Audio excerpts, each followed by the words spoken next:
Trading. मार्केटचं comparison आधी बघूया. आधी निफ्टी 50चं काय लेवल्स आहेत ते पटकन बघून घेऊया की ऑफ करून ठेवूया आपण. ठीक आहे. तर निफ्टी 50ची ही एक रेंज झालेली आहे आपली, की मागच्या वेळी आपण ही डिस्कस केलेली की कुठल्या रेंज वरून ब्रेकआउट होईल किंवा ब्रेकडाऊन होईल त्याच्यावर मार्केटची पुढची डिरेक्शन आहे. आता जर बघितलं तर निफ्टी ट्रिमेंडस बुलिश आहे. म्हणजे मी जर आजची मूव जर निफ्टीची बघितली तर मला वाटत नाही आता की मार्केट काही मूड मध्ये आहे खाली यायच्या. फक्त निफ्टीचं असं ॲज सच नाही म्हणत आहे की ओव्हरऑल एक पॅटर्न जरी आपण बघितले चार्ट वाईज किंवा निफ्टीचे जे पार्टिसिपंट आहेत 50 चार्ट्स, तर ते रोटेशनल करून करून निफ्टीला वर नेत आहेत. आणखीन काय म्हणतात ते की इटसेल्फ तिथे कुठे विकनेस दिसत नाहीये की कुठून रिव्हर्सल साईन याच आपण जे म्हणतो किंवा कुठे डायव्हर्जन्स झालेत असं काही नाहीये किंवा कुठे व्हॉल्यूम हेवी व्हॉल्यूम मधून कोणीतरी पटकन एक सेल मारलेला आहे आणि नंतर मग कधीतरी कुठेतरी खेचून थोडस उगाचच त्याला वर नेल्यासारखं करतायत बाबा, असंही काही नाहीये. सो कुठेही निफ्टीला काय म्हणतात ते की वीकनेस नाहीये.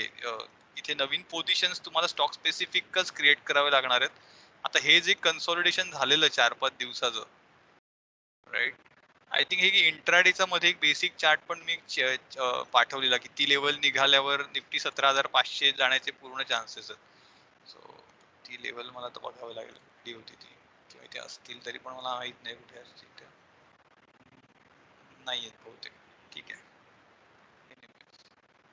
सो एक इंट्राडे लेवल मी आपल्या ट्रेडर ग्रुपवर टाकलेली, मला ती आता आठवत नाही की काय लेवल होती, पण ती क्रॉस झाली आणि तिथून आपल्याला एक वन वे मुवमेंट बघायला मिळाली. बेसिकली सगळे एक रेजिस्टन्स त्याने आज उडवले आणि मार्केट आज काय म्हणतात ते की ऑल टाइम हाय तर केलाच मार्केटने, प्लस ऑल टाइम हाय वर मार्केटने क्लोजही दिलाय आणि प्लस आज मार्केटचा ओपन लो सेम आहे. सो हे इटसेल्फ खूप बुलिश काय म्हणतात ते की साईन आहेत मार्केटची की एवढं बुलिशनेस मी बघितला नव्हता आणि येस की मार्केटला जसं मार्केट सांगतंय तसं आपल्याला ऐकायचंय. सो दो आय एम काय म्हणतात ते की very defensive at opening new positions, पण मी खूप पोझिशन्स क्रिएट करतोय अजूनही बाईंग साईडला, पण त्या कुठेही रॅन्डम नाहीयेत. जसं चार्टवर आपल्याला मिळत आहेत त्याच पोझिशन आणि तेच ट्रेड आपण घेतोय त्याच्यामध्ये, आणि बऱ्याचशा पोझिशन्स मध्ये प्रॉफिट बुकिंग पण झालेलं आहे ऑलरेडी. ठीक आहे. आणि आता ऑलरेडी जे चार्ट्स फेअर व्हॅल्यूच्या आसपास कुठे मला चांगल्या पोझिशन्स मध्ये दिसतात, देर आर मल्टी चार्ट्स की खूप अजूनही पोझिशन्स खूप चांगल्या चांगल्या मिळतात स्विंगला, आणि त्याच्यामध्ये ऑलरेडी स्टॉकचं पडून झालंय किंवा करेक्शन देऊन झालेलं आहेत असेही बरेच चार्ट आहेत. तर आज थोडंसं पटकन सेक्टरचे आधी आपण बघून घेऊया कुठली सेक्टर्स काय काय म्हणतात.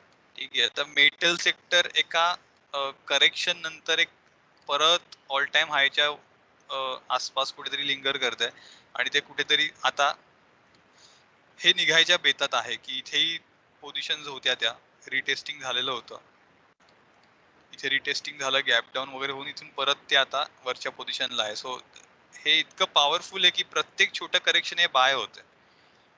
इफ यू सी की प्रत्येक मोमेंटला इथे करेक्शन झालेली होती, ही प्रत्येक करेक्शन बाय झालेली आहे.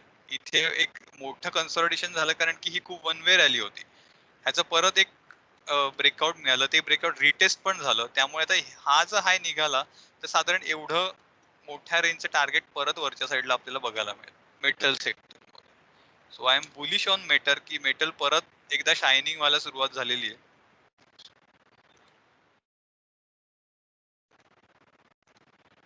स्मॉल कॅप पण सेम होतं की त्याने आधीचा जो एक इथून उडवलेला होता रेजिस्टन्स तो त्याने रिटेस्ट केला. फक्त या पोझिशन्सला आपण आय थिंक मी आलेलो होतो आणि मी सांगितलेलं की इथून बाय करायला लागा, किंवा ही एक खूप महत्वाची मेक और ब्रेक लेवल आहे. हे आपण 1-2 व्हिडिओच्या आधी आपण बघितलेलं होतं का ज्यावेळी मागच्या वेळी मी ऑनलाईन आलेलो त्यावेळी एक निफ्टी स्मॉल कॅप आणि निफ्टी मिड कॅप साठी एकदम महत्वाची लेवल होती. सो इथे रिस्क रिवॉर्ड खूप छान होता, इथून एक बाईंगचे आम्हाला बरेच ट्रेड मिळाले. म्हणजे आता सिरियसली बऱ्याच ट्रेड्स मध्ये 10-15% प्रॉफिट हे 4-5 दिवसात पण झालेली आहेत. निफ्टी मीडिया फक्त आणि फक्त झी मुळे उडालेला आहे हा सगळा, आणि सन टीव्हीचा पण थोडासा हातभार लागलाय 480 ते 500.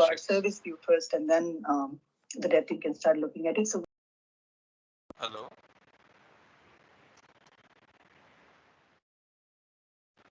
सो निफ्टी मीडिया हा फक्त झी मुळे उडाला आणि झीचा एक चार्ट आपण पटकन बघून घेऊया की झी मध्ये एक छोटीशी पोझिशन एक मी क्रिएट केली आहे 250च्या आसपास. एक छोटासा ट्रेड आज ओपन केलेला आहे मी. इथे जो एक लो मारला ना त्याने, त्या लोच्या आसपासच एक छोटस बाईंग केलेलं आहे मी. बट क्वांटिटी खूप कमी आहे त्याची, कॅशवरच केलाय. का केलाय? जस्ट की आधीचा जो रेजिस्टन्स आहे ना तो फक्त रिटेस्ट झाला या केसमध्ये, राईट. हा एक रेजिस्टन्स होता किंवा एक झोन होता. हे एक फक्त रिटेस्ट व्हायची वाट बघत होतो मी, ती मला आजच संधी मिळाली त्याच्यामध्ये. तर इथून एक छोट्याशा स्टॉप लॉसने एक खूप कमी क्वांटिटी एक कॉन्ट्रा कॉन्ट्रा नाही म्हणता येणार, ऍक्च्युली डिरेक्शनला आहे, फक्त तो खूप वर जाऊन बाईंग होत आहे त्याच्यामध्ये. बट इट्स ओके, कारण की जे मोमेंटम ज्या तऱ्हेने व्हॉल्यूम आलाय की एक ह्याचा आपल्याला जरी 275 पर्यंत जरी एक मला एक त्याचं रिट्रेसमेंट इथे जरी बघायला मिळाली 275 280 पर्यंत, तरी पण मला खूप कमी स्टॉप लॉस मध्ये काम झालंय. मी 240 चा स्टॉप लॉस लावलाय फक्त. सो माझा स्टॉप लॉस 10 पॉइंट्स आहे या केसमध्ये, आणि जर मला रिवॉर्ड मिळाला 250च्या आसपास, तर 10% वगैरे मला मिळू शकतो. तो उद्या पण मिळेल का, एखादा गॅप अप वगैरे मिळाला तर तो होऊन जाईल. सो एक छोटासा इथे ट्रेड करायचा प्रयत्न आहे. सो मीडिया फक्त आणि फक्त झी मुळेच उडालेला आहे. न्यूज बेस्ड आहे, बाकी काही नाही याच्यामध्ये. रियालिटी सेक्टर खूप खूप चांगलं चाललेलं आहे. त्याला काहीच म्हणजे काय म्हणतात ते, की छोटस एक करेक्शन आलं त्याच्यानंतर बाय झालं.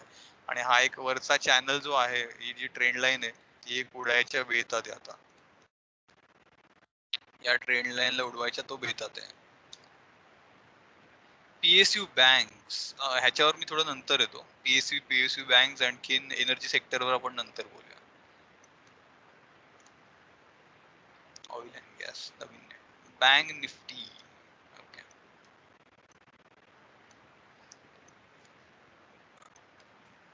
ह्याला थोडासा 15 मिनिटावर घेतो मी. हे आपण इंट्राडे बेसिसवर मी तो ग्रुपवर जो चार्ट टाकलेला त्याच्यामध्येच बँक निफ्टी अजूनही प्ले करतोय. आज एक्झॅक्टली त्या लेवलवरूनच एक शेवटी थोडंसं करेक्शन आलं आणि तिथे बंद झालंय. पण मला वाटत नाही बँक निफ्टी आता थांबेल. ठीक आहे, so you can long in bank Nifty आरामसे. आणखीन हा एक स्टॉप लॉस किंवा हा एक खालचा इकडचा तरी स्टॉप लॉस लावला तरी एक चांगला रिस्क रिवॉर्ड इथे मिळू शकतोय. आणि ह्याच्याही वर मायामध्ये जाऊ शकतो की एक डेली चार्ट वर पण आता खूप बँकिंग स्टॉक्स आजची मुवमेंट बघितली बँक्स मध्ये, स्पेशली पीएसयू बँक्स, म्हणून मी तो पीएसयू नंतर येणार आहे त्याच्यावर. तर खूप चांगलं एक मायावरती मुवमेंट ती क्रिएट होते. प्रायव्हेट बँक्स वन डे वर एचडीएफसी च मला चांगली पोझिशन वाटते. आणि येस, प्रायव्हेट बँक्स पण इथे काय म्हणतात एक छोटासा एक राउंडिंग बॉटम इथे डबल बॉटम बनवून इथे एक छोटंसं हँडल सारखं बनवून आता ते इथे ब्रेकआउट द्यायच्या तयारीत आहे. सो प्रायव्हेट बँक्स पण साधारण इथपर्यंत जायच्या तयारीत आहेत. PSC sector it's good. आज नवीन फ्रेश ब्रेकआउट मिळालाय पीएससी ला. माझ्याकडे मोस्टली सगळे सरकारी स्टॉक्स मी भरलेले आहेत आता सध्या. ठीक आहे, फार्मा फार्मा एक कन्सॉलिडेशन फेज मध्ये बेसिकली ही एक रेंज बनवलेली आहे. त्यामुळे खूप काही फार्मा स्टॉक्स मध्ये दिसत नाहीये, कारण की हा जो एक मोठा सेल ऑफ आलेला त्याला डायजेशन करणं सुरू आहे आता. बाकी नवीन मुवमेंट ही जर लेवल निघाली 14,700 ची, त्याच्यानंतर एक नवीन मुवमेंट फार्मा स्टॉक्स मध्ये बघायला मिळेल. अदरवाईज असं काय खूप काही त्याच्यामध्ये अजून तरी दिसत नाही, शांत आहे फार्मा. मिड कॅप 150 ही जी लेवल होती, म्हटलं तसं की या लेवल नंतर जबरदस्त एक फायर आल्यासारखा तो उडला. ही जी लेवल होती, बरोबर, इथे त्याने रिटेस्ट केली फक्त, आणि याच्यानंतर त्याने बाउन्स दिला, आणि ज्यावेळी त्याने हा ऑल टाइम हाय पण क्रॉस केला त्याच्यानंतर मग तो वन वे गेलाय. तो मिड कॅप जबरदस्त ह्याच्यात आहे. Yes, energy sector. एनर्जी सेक्टरवर आपण बोललेलो होतो, राईट. हा मी चॅनल पण काढून दाखवलेला, आणि एक तर मी एक इमॅजिनरी लाईन टाकलेली, एक्झॅक्टली यू विल सी की इथूनच चाललंय, राईट. हा जो एक काय म्हणतात तिथे सपोर्ट होता, तो बेसिकली जबरदस्त सपोर्ट होता तो त्याचा. त्यामुळे माझ्याकडे मी मोस्टली एनर्जी स्टॉक्स मी सांगितलेलं पण होतं की पीएसयू स्टॉक्स घ्या, एनर्जी स्टॉक्स घ्या. इथे मी उघडून ठेवलेले आहेत कुठेतरी एनर्जी इंडेक्स. एनटीपीसी टाटाच कोणीतरी आमच्या स्टुडंट ग्रुपवरून विचारलेलं एनटीपीसी का रन झाला वगैरे. बेसिकली सेक्टरच परफॉर्मिंग द्यायच्या तयारीतच होतं. It is at the lower end of the channel, right. माझे सगळे ट्रेड जर तुम्ही बघितलेत तर मी चॅनल बेस्ड ट्रेडिंग वर बरेचसे टाकलेले होते की आता चांगल्या मुवमेंटला पण खूप स्टॉक्स अवेलेबल आहेत. तर एनर्जी सेक्टर हे जायच्या तयारीत आहे आणि अजूनही जबरदस्त परफॉर्म करते, आजही जबरदस्त परफॉर्म केलं एनर्जी सेक्टरने. सो अजून तुम्हाला एक चांगल्या मुवमेंट्स ह्याच्यात बघायला मिळतील. इन्फ्रा आज फ्रेश ब्रेकआउट परत. तुम्ही IRB चा बघितलं तर स्टॉक्स मस्त चाललाय तो, आणि नवीन नवीन फ्रेश ब्रेकआउट. इथे पण एक cup and handle kind of pattern होता, त्याचा पण एक ब्रेकआउट मिळाला आपल्याला वरती. इथेही एक ब्रेकआउट देत चाललेला आहे. So it is really nice की तुम्ही सपोर्ट लेवलवर काम करत गेलात ना, तुमचं फार टेन्शन कमी होऊन जातं. तुम्हाला कळतं कुठे एंट्री घ्यायची, कुठे नाही घ्यायची. निफ्टीचा आपण बघितला, निफ्टी ऑटो मध्ये थोडासा मी डायसी आहे, कारण की निफ्टी ऑटो जोपर्यंत आधीचा स्विंग हाय क्रॉस नाही करत आहे, तोपर्यंत त्याच्यामध्ये काही मुवमेंट येतील असं वाटत नाहीये. की इथे एक स्विंग हाय होता, हा एक स्विंग हाय होता, हा एक आहे, ह्याच्यातला हा स्विंग हाय तरी क्रॉस व्हायला हवा. त्याच्यानंतर निफ्टी स्टॉक्स मध्ये एक चांगल्या मुवमेंट, ऑटो मध्ये चांगल्या मुवमेंट बघायला मिळतील आपल्याला. MNC रिलेटेड सगळ्या कंपन्या वर चाललेल्या आहेत. कन्झम्पशन इंडेक्स, आयटी तर हा त्याचा शेवटचा आय थिंक सपोर्ट, त्याने रेजिस्टन्स इथे क्लिअर केल्यानंतर तो थांबलाच नाही. इट्स गोइंग वन वे, आणि आज परत एक फ्रेश ब्रेकआउट त्याने दिलेलं आहे. अशा परिस्थितीमध्ये नवीन एंट्री घेणं मायामध्ये तरी फार रिस्की आहे. आता तर प्रॉफिट बुकिंग करायची वेळ इथे नवीन आयटी मध्ये आलेली आहे, की हळूहळू तुम्ही इथे हळूहळू तुमच्या पोझिशन वाइंड अप करायला लागा, किंवा स्टॉप लॉस सेक्टर वाईज ठेवा, स्टॉक वाईज नका ठेवू.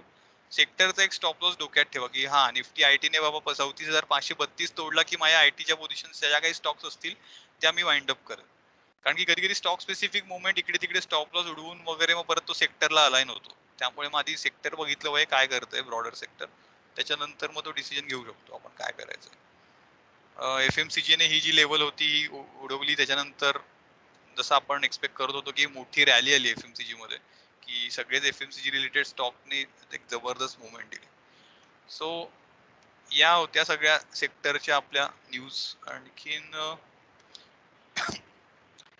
PSE सेक्टर, PSE आणि PSU मी म्हणालेलो तसं आपण मागच्या वेळी डिस्कशन केलेलं. मी आठवते मला की मी सांगितलेलं की आता सेक्टर जे परफॉर्मन्स करणार का मला वाटतंय ते फक्त सरकारीच सेक्टर उरलेली आहेत की जी परफॉर्म करायची राहिलेली, आणि तीच आता तुम्ही घेऊ शकता. तर माझ्याकडे तुम्ही बघितले तर ऑलमोस्ट मी सांगतो कुठले कुठले स्टॉक्स आता आहेत माझ्याकडे.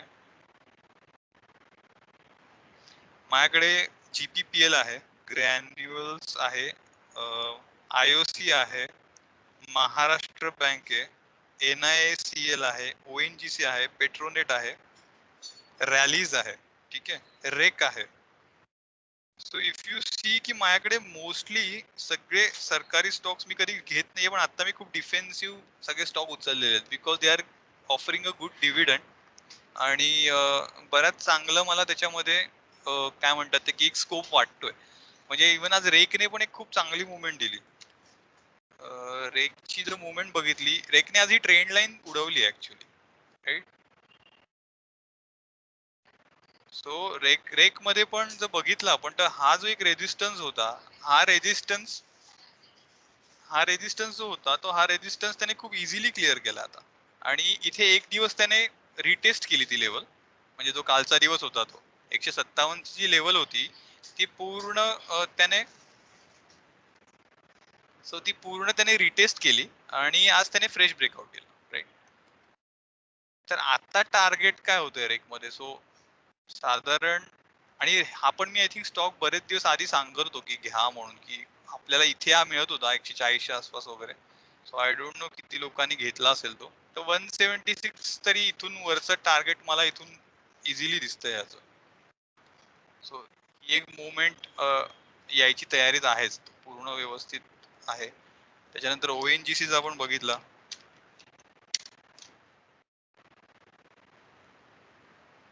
ONGC ने पण आज फ्रेश ब्रेकआउट केलाय. सो मी याला फक्त वीकलीवर घेतो.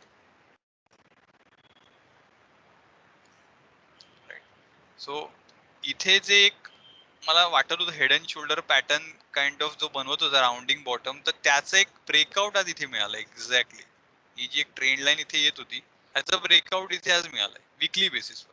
सो विकलीवर जर मी याचं टार्गेट काढलं तर ऑलमोस्ट हे येतंय, आय डोंट नो याला कनेक्टेड मागचा आहे का कुठला. Yes, it's matching, right, it's perfect.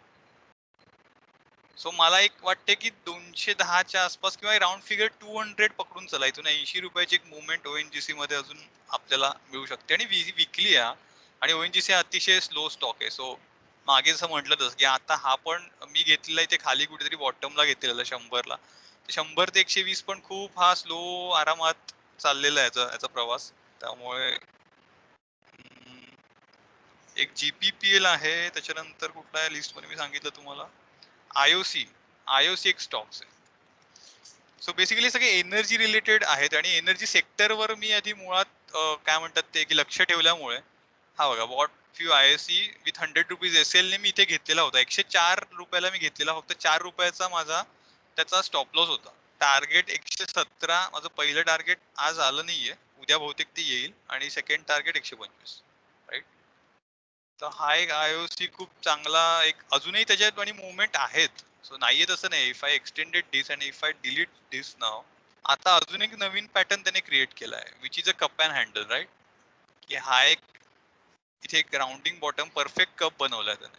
So ह्याचं परत एक टार्गेट आपल्याला काय येतंय सेम, ही रेंज मी इथून काढली आणि इथे ठेवली exactly matching with this zone, right. या झोन पर्यंत जायचा, वरची टार्गेट त्याची ओपन होती.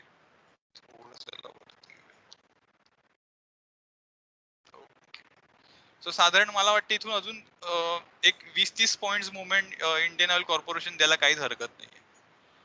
आय थिंक गेल, सेल असे स्टॉक्स पण खूप चांगले चार्ट पॅटर्न बनवत आहेत.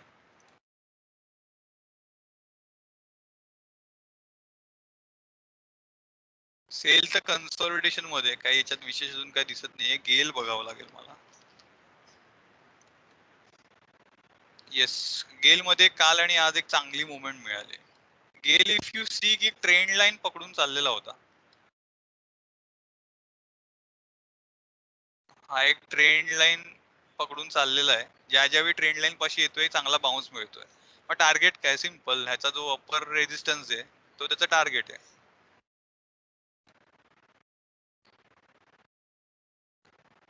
राईट. सो इथे कुठेतरी टार्गेट येईल त्याचं 180 वगैरे. अजून 30 रुपयाची मुवमेंट तुम्हाला याच्यात मिळू शकते गेल मध्ये. एक 15% मुवमेंट इथे आहे गेल मध्ये अवेलेबल. अजून कुठले होते, एनर्जी तर जबरदस्त सगळे स्टॉक मस्त आहे ना. पॉवर ग्रिड तर चांगला चाललाय. पॉवर ग्रिड कोल इंडिया पण चांगला चाललाय. रिलायन्स बट ऑब्विसली लीडर आहे त्यांचा. बीपीसीएलचा काहीतरी डिव्हिडंड होता उद्या, माहित नाही 58 रुपये थिंक तो पडेल खाली अजून आणि ऍडजस्टेड प्राइस असेल. पण BPCL also good buy at that price. खाली पडल्यावर घेण्यासारखा आहे तो. एनटीपीसी बघूया.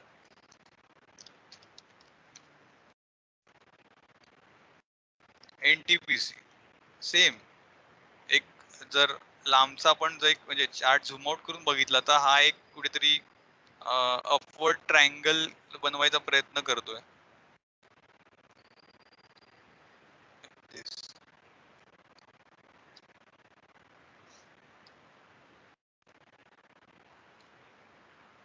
इथे पुढे खाली मिळाला समजा 119 किंवा 118च्या आसपास, याची जी रिट्रेसमेंट येईल ती साधारण आधीच्या जर रेजिस्टन्स पर्यंत मिळाली समजा इथे कुठेतरी, तरच बाय करायचं. याला इथे चेस करण्यात पॉइंट नाहीये. कारण की कधी कधी हा बेरिश पॅटर्न पण होतो. कधी कधी समजा इथून जर ब्रेकडाऊन मिळालं खाली खालच्या साईडला तर एक मोठा फॉल पण कधी कधी बघायला मिळतो. जर ह्याचं ब्रेकआउट मिळण्याच्या ऐवजी जर हा ब्रेकडाऊन झाला तर मग, कारण की हा ट्रेंड लाईन असल्यामुळे ना ह्याला मग सपोर्ट मिळत नाही. हा खूप खाली लवकर जाऊ शकतो. खूप खालचे सपोर्ट याला मिळते. सो हा एक पॅटर्न आहे, तो वरच्या साईडला ब्रेकआउट होणं महत्वाचं आहे. किंवा मग खाली मिळाला तर इथे कुठेतरी 118च्या आसपास घेतला तर मग स्टॉप लॉस खूप छोटा होईल तुमचा. 110 वगैरे 7-8 रुपयाचा स्टॉप लॉस होऊ शकतो त्या केसमध्ये. सो एनटीपीसी पण चांगला आहे खूप. आणि एनटीपीसी ची टार्गेट आहेत वरची 140, 150 आणि 170 टार्गेट वाटतात मला. आणि एनर्जी सेक्टर जसं बघतोय आपण की त्याच्यामध्ये चांगला मला दिसतोय स्कोप. सो येस, बाकी तर आपण सगळं बघितलंच आहे. आणि निफ्टी मध्ये आता नवीन पोझिशन्स घेताना फक्त क्वांटिटी कमी ठेवा. आणि कोणी शॉर्ट साईडला वगैरे असेल, फ्युचर ऑप्शन्स कोण करत असेल तर थोडं जपून करा. प्रीमियम्स ऑलरेडी खूप हाय आहेत. कारण मार्केट जरी उभं जरी राहिलं 5-6 दिवस एका बाजूला तरी पण प्रीमियम सगळे पडतील. सो प्रीमियम पण आज बघत होतो मी. बरेच प्रीमियम आहेत. इंडिया विक्स एकदा बघून घेऊया.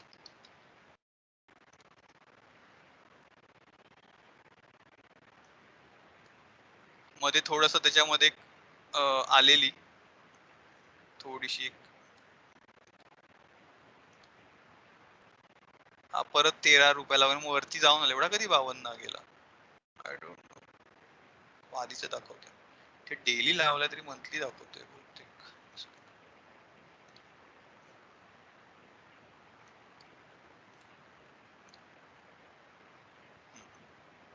डेली आला. सो इंडिया विक्स खूपच पडलाय. It shows the stability of the market. ठीक आहे, की इथे खूपही असं पॅनिक सिच्युएशन आता कुठेच दिसत नाही. अनलेस अँड अंटिल 28 जो हाय विक्सचा तो जर रिमूव्ह झाला वरच्या साईडला तर मग थोडीशी एक अजून फिअर क्रिएट होईल. पण 13 ते 25 जाईपर्यंत पण मला वाटत नाही इतकं काय खूप आत्ता मार्केटमध्ये ट्रिगर पॉइंट्स आहेत की जे मार्केटला खाली नेऊ शकतात.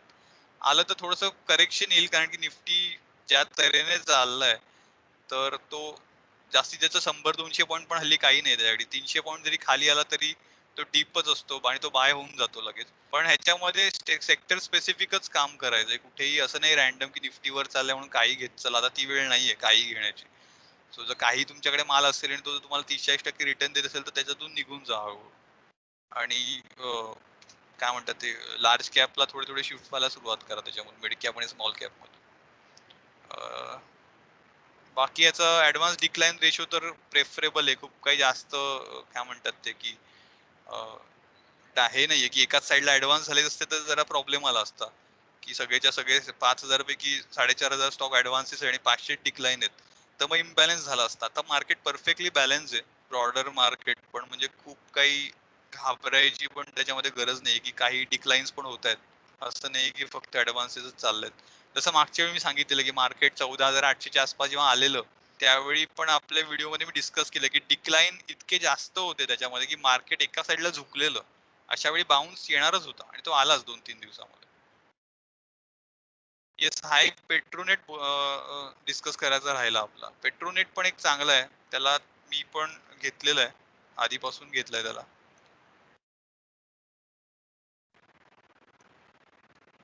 ही एक फक्त त्याच्यामुळे टीप दिलेली. कन्सॉलिडेशन 2017 पासून होत आहे. ठीक आहे. आणि इथे खाली कुठेतरी घेतलेला होता त्याला 217च्या 220च्या आसपास वगैरे घेतलेला आहे. 233 चाललाय, हळूहळू चाललाय.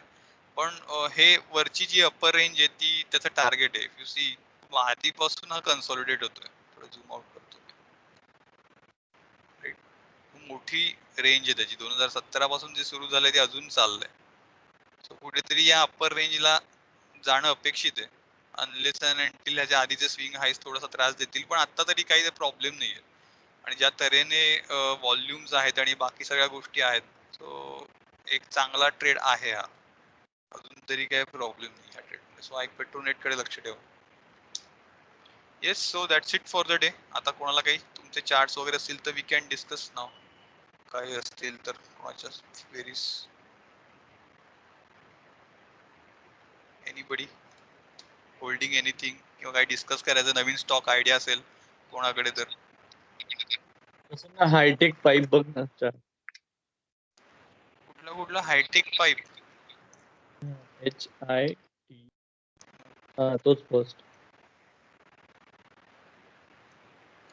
चांगला आहे आणि काय करेक्शन एक जबरदस्त दिलं आहे करेक्शन. आणि हा परत ऍक्च्युली ह्या इथेच कुठेतरी बाय करायचा होता 561च्या आसपास वगैरे.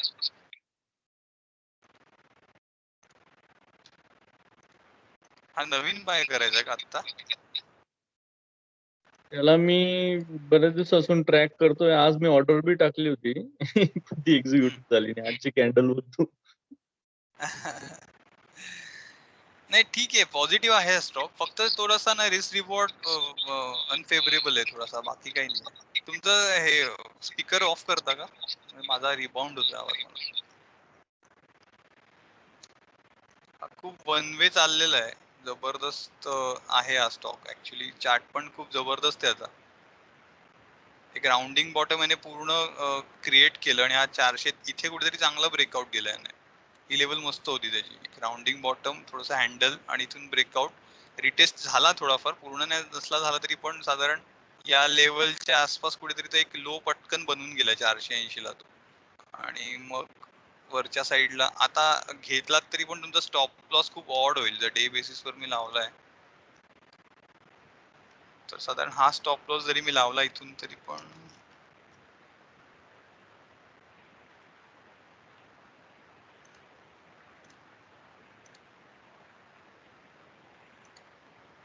याच्या क्लोजिंग पासून जरी पकडला 26% स्टॉप लॉस साधारण आपण घेत नाही स्विंग ट्रेडिंगला, कारण की मग तुम्हाला 50% रिटर्न त्याच्यावर काढावे लागते. इथून 50% वरती काढलं 1:2 चा जरी रिस्क रिवॉर्ड रेशो घेतला तरी पण साधारण एक एवढा त्याला जावं लागेल वरती अजून हायटेक पाईप्सला.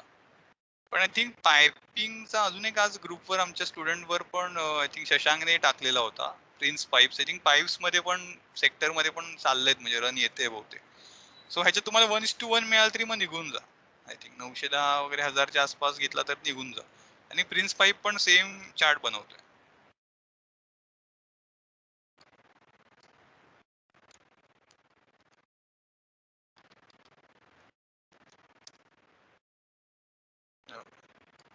हाही त्याच प्राइस रेंज मध्ये आणि ह्याचाही 1000 पर्यंत टार्गेट येते. परफेक्ट फ्लॅग बनलाय. बट प्रॉब्लेम हा आहे की याचा मुव्हिंग ऍव्हरेज, ठीक आहे, मुव्हिंग ऍव्हरेज पासून प्राइस बरीच लांब आहे actually.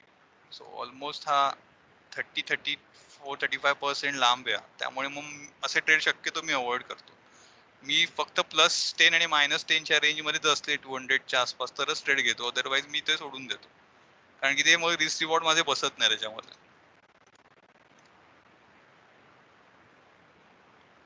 V-Guard Supreme Petrochem for new buy. What do you think? Okay, Petrochems.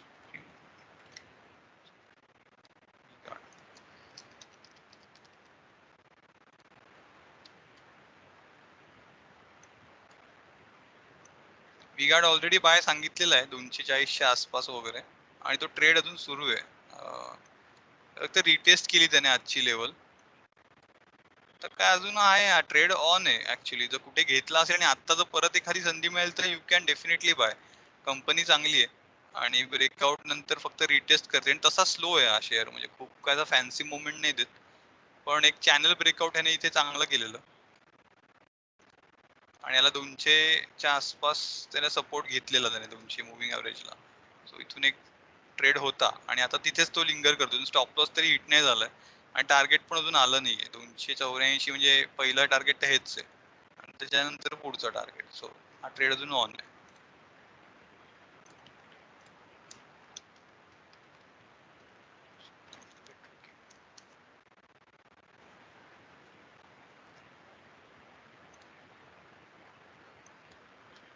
हा इथे मस्त बाय होता खाली.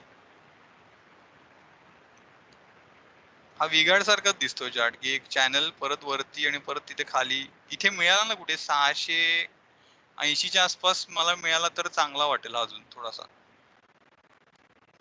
विकलीला पण एकदा बघू. बापरे, जबरदस्त वन वे मुवमेंट दिली आहे त्याने. थोडस भीतीदायक वाटतं अशा मुवमेंट आल्यावर, की थोडस एक करेक्शन आलं असतं तर बरं झालं असतं. किंवा मग आता हा स्टॉप लॉस 610 होईल, मग 670च्या आसपास 680च्या आसपास बाय केलेला बऱ्यानंतर सोडून द्यायचा. तसं आपल्याला हा जर फ्लॅग पॅटर्न जर घेतला आपण तरी पण तुमचा तोच स्टॉप लॉस येईल त्या केसमध्ये. पण टार्गेट पण मोठी आहेत. ब्रेकआउट इथून झाल्याच आहे, हा एवढा आपल्याला लेवल घेता येईल त्याच्यामध्ये.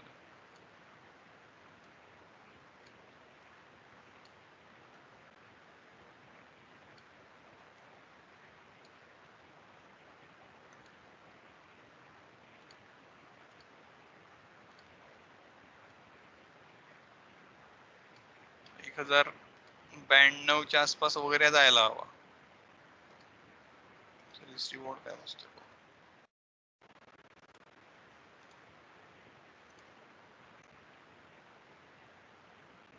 तेच होतं, स्विंगला 18% स्टॉप लॉस, थोडस भीती वाटते. आहे 1:2.5 चा रिस्क रिवॉर्ड आहे. So you can reduce your quantity. 18% stop loss जर लावायचं तर घेऊ शकता. आणि फ्लॅग पॅटर्न ब्रेक होतोय आणखीन वरच्या साईडला चांगल्या मुवमेंट दिसतात, पण फक्त ते 200 डेचा जरा प्रॉब्लेम आहे. बाकी काही नाही. हो ना, तेच बघत होतो नेमकं आणि ते त्याच्यात जरा डायसी झालं त्यामुळेच मग हा ते नवीन एक्झॅक्टली. एंट्री केला. नाही, पण ते नवीन काय एंट्री आहे, थोडस कंपनी चांगली आहे, डायसी डिव्हिडंड ऍक्च्युली. चांगला आहे, सगळं चांगलं आहे. ते म्हणजे डिव्हिडंड आहे, कंपनी चांगली आहे आणि लेव्हल्स जरा ते फारच एकदम सुटलं होतं. एकाच लेव्हल गेला होता. हा, एक साइड खूप असा वरती पळालेला तो, जबरदस्त रन दिली आहे त्याने. हो ना, म्हणजे मध्ये कुठे चान्सच दिला HFC नाही अजिबात काही. नाही ठीक आहे, दिलाच नाही बघूया. चान्स त्यांनी, त्यामुळे मग उगाचच ते आता ठीक फोर्सफुली आहे, तर एंट्री तेच घेण्यात तेच असताना तुम्हाला तसं पॉइंट वाटत नाही ऍक्च्युली. 680, 675 पर्यंत एंट्री मिळाली तर विथ 600 स्टॉप लॉस, म्हणजे लांबचा स्टॉप लॉस आहे.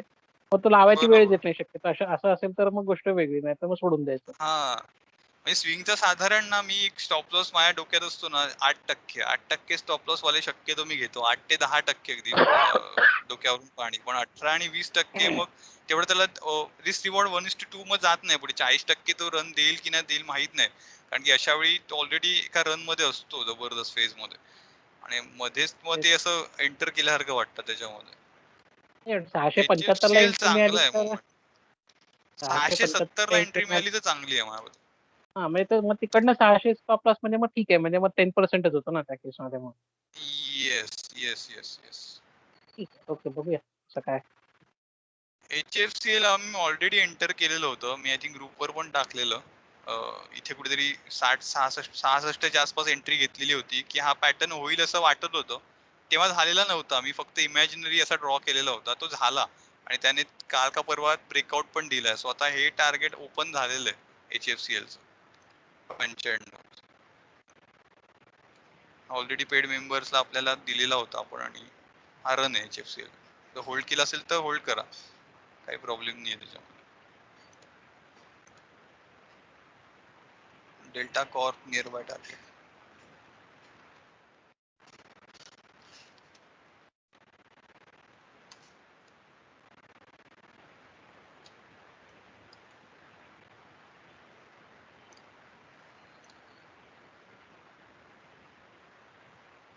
डेल्टा कॉर्प जबरदस्त काय म्हणतात ते, की अप ट्रेंडला आहे, त्यामुळे नियर बाय टार्गेट तर त्याचं 275 हे पहिलं टार्गेट आहे, आणि मग सरळ मग ऑल टाइम हायच जाणार मग तो तिथून 400.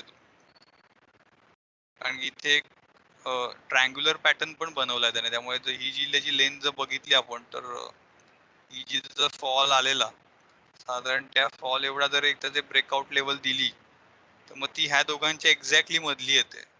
सो ते करू शकतो की 3 पार्ट मध्ये डिवाइड करायची सरळ सरळ, टार्गेट 1, टार्गेट 2, टार्गेट 3.